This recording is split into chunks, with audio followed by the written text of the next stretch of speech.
Hi everyone, today I'll explain some basic concepts of JavaScript in a simpler way. In this video, we will be covering the topics of variables, arrays, functions, objects, and loops.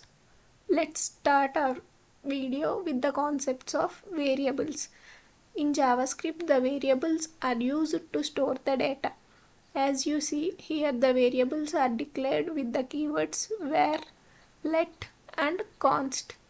Where is the oldest method of declaring the variables, whereas let is newer and allows changes later.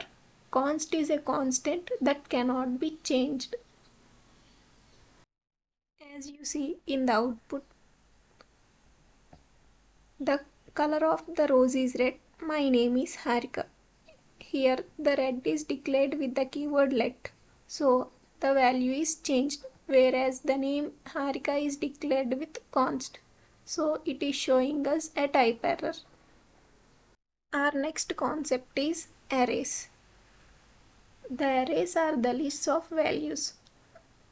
The values of the arrays can be accessed using their index. It is zero-based indexing. We declare the array in this format. We can store the elements of different data types in the array. Here the students.length gives us the length of the array. It is 7. Next, we can access the elements of the array individually or all by using the for loop or for each loop by using this syntax. We can also change the values like this.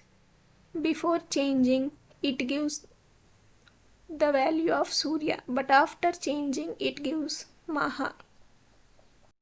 There are some methods which can be performed on arrays. First one is push. Push is used to insert the element at the end of the array, whereas pop deletes the element at the end of the array as shown in output. Raju is added after popping. Raju is removed. The shift method. The purpose of the shift method is used to remove the first element of an array, whereas the unshift method is to add the element at the starting of an array. The function index of is used to return the index value of given element. As the element Santosh is not present in the given array, it is returning a value of 0. Next, the elements of the array can be sorted.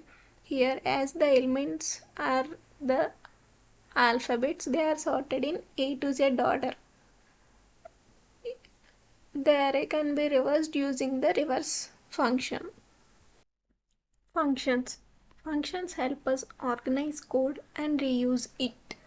Here, as you see, hello function has no parameters.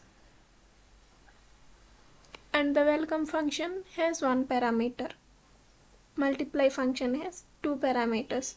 We can either return the value or print the value. Here in these two functions we printed the value, whereas in this we return the value of C.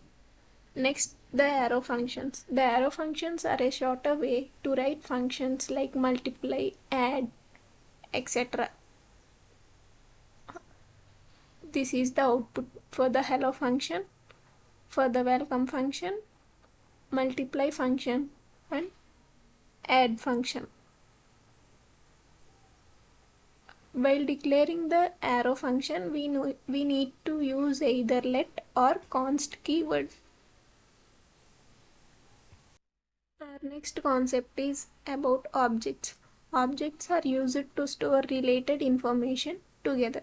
In this, book object has name, Wings of Fire, author Dr. APJ Abdul Kalam, and cost 125. So we can access this by using, and also bracket notation can be used to access the object properties. The objects can have nested objects like this. In student object we have another object called marks. and the object can also contain the functions. And the next concept is loops. There are several loops. In that, first one is for loop. The syntax of for loop is initialization, condition, and updation. Here, let I is equal to 0 is initialization, I less than 10 is the condition, and I plus plus is updation. This code gives you the output from the numbers 0 up to 9, as we have given the initial value as 0 and the last value is less than 10, that is 9.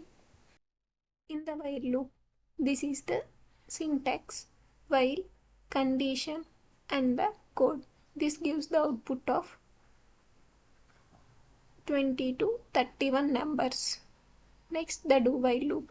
The do while loop is used to run the code at least once. First, the code is executed and then the while condition is checked. This gives us the output. Next, the for of loop is used to iterate over arrays, whereas the for each loop is used